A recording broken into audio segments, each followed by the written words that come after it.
mohon maaf. Dan untuk proses apapun itu saya siap terima. Viral, anak anggota DPRD Wajo diduga aniaya tukang parkir, ungkap siap diproses hukum. Pelaku AA yang diduga merupakan anak seorang anggota DPRD Wajo langsung klarifikasi setelah dirinya viral. Dilansir dari akun Instagram Terang Media, ia mengatakan peristiwa tersebut berawal saat AA hendak pergi ke pesta pernikahan dan tempat parkir penuh. AA kemudian meminta izin memarkir kendaraannya di depan toko dengan alasan istrinya sedang hamil. Menurut AA, tukang parkir tersebut justru mengeluarkan kata-kata tak baik, seolah melarang AA memarkir kendaraannya di depan toko. Pelaku kemudian menganiaya korban. Kasus penganiayaan ini kini sudah ditangani pihak kepolisian. AA mengatakan siap menerima sanksi atas aksinya tersebut. Mohon maaf bos, saya minta tolong untuk parkir di lahannya bos sedikit lah, karena mengingat juga istri saya lagi hamil besar, nggak bisa jalan jauh. Jadi mungkin juga saya akan memberikan nanti biaya parkir. Kalau perlu saya hanya naik sebentar di atas gedung, setelah itu balik kembali. Nah, si juru parkir ini melontarkan kata-kata yang tidak enak lah. Jadi seperti itu. Tapi setelah itu saya sama sempat cekcok.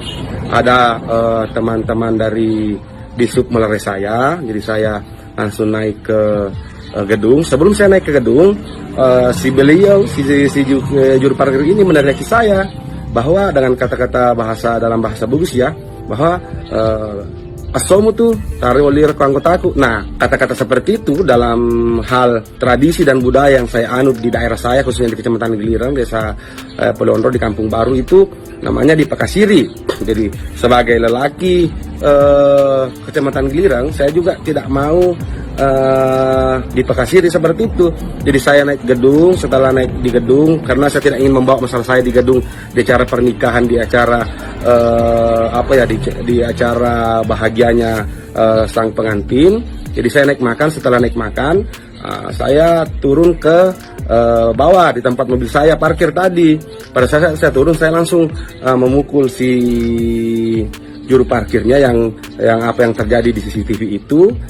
Terus setelah itu saya menunjuk temannya lagi yang satu dan mohon klarifikasi bahwa mobil saya bukan yang didorong. Mobil saya yang mobil warna kalau terlihat dari kamera ya warna merah, tapi sebenarnya warna jingga. Nah, setelah kejadian itu pihak manajemen dari Mr. D keluar untuk berteriak bahwa mana dinas perhubungan dan yang punya mobil, katanya tidak tahu aturan. Jadi saya ke sana berargumen bahwa mohon maaf Bu, kalau kita mau berbicara aturan, saya meminta bahwa lingkup pekarangan bangunan ibu toko ini IMB-nya sampai di mana, karena sementara mobil saya kan parkir di bahu jalan. Nah, bahu jalan ini kan masih hak mobil saya karena saya bayar pajak dan memiliki BPKB dan memiliki STNK. Seperti itu. Jadi apa yang terjadi di medsos itu saya harap bisalah kita simak secara positif, karena memang saya juga mengakui kesalahan saya.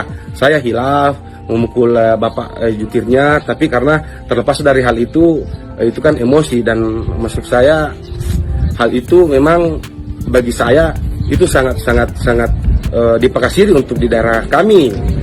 Jadi saya mohon maaf, saya hilaf, saya mohon maaf kepada beliau. Insyaallah saya akan bertemu dengan beliau, mohon maaf. Dan untuk proses apapun itu saya siap terima. Sebelumnya sempat viral di media sosial seorang laki-laki memukul tukang parkir di Jalan Andi Pagaru, Kelurahan Terdaopu, Kecamatan Tempe, Wajo pada Senin 30 Januari kemarin. Berdasarkan informasi yang dihimpun, pelaku merupakan anak dari salah satu anggota DPRD Kabupaten Wajo. Korban bernama Suwardi terkejut tiba-tiba ditendang pelaku dari belakang. Mirisnya, salah satu pegawai Dinas Perhubungan Pemerintah Wajo, Muhammad Yunus, juga ikut membentak pemilik toko, seolah menyalahkan tukang parkir dan pemilik toko tersebut. Diketahui bahwa pegawai Dinas Perhubungan Yunus ini kenal dekat dengan anak anggota dewan yang dikenal arogan itu. Anak anggota DPRD itu bahkan menantang korban untuk melaporkan aksi pemukulan yang dilakukannya ke polisi.